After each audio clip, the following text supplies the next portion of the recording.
নতুন বিয়ের পর শাশুড়ি যেভাবে কুটনামি করে। ও মা শোনো, রাত্রি কি রান্না করবা? না মানে মা, আমার তো রান্না শেষ। রান্না করিস মানে তোমার অনুমতি কি দিছে? কি রান্না করিস? আমার অনুমতি ছাড়া এই বাড়ির গাছের পাতাও নড়ে না। সেখানে তুমি কি রান্না করলে? খবরদার এরাও না, ভবিষ্যতে যেন না দে, আমার কথা না শুনে মানে চুলোর পিটিও যাবা না, বুঝিস? আচ্ছা মা ঠিক আছে, এরপর থেকে আপনার কাছে শুনেই আমি রান্না করব, সমস্যা নেই। যাও আবার রান্না করো, নতুন করে যাও আবার রান্না করো। মা কি রান্না করব? মেলা দিন মুরগির মাংস খাই না, আমার আবার মুরগির মাংস খুব প্রিয়, ফ্রিজে যাই দাও রয়েছে, তাই রান্না করো গে, যাও। আচ্ছা মা ঠিক আছে ঠিক আছে।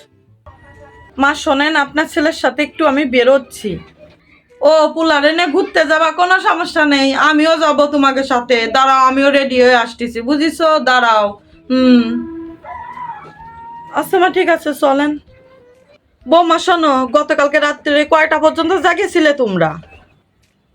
না মানে মা, ওই 12টার পরে। কেন?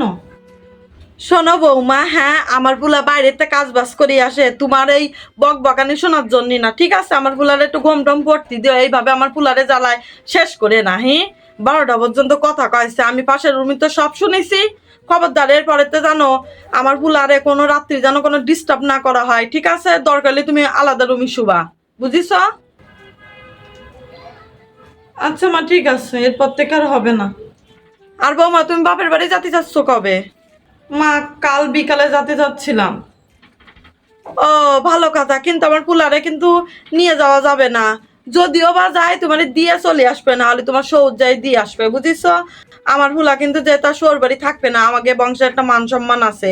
আর আমার পুলারে নিয়ে যায় মান নামে কানে বীজ ঢালবা, ও হবে না রে।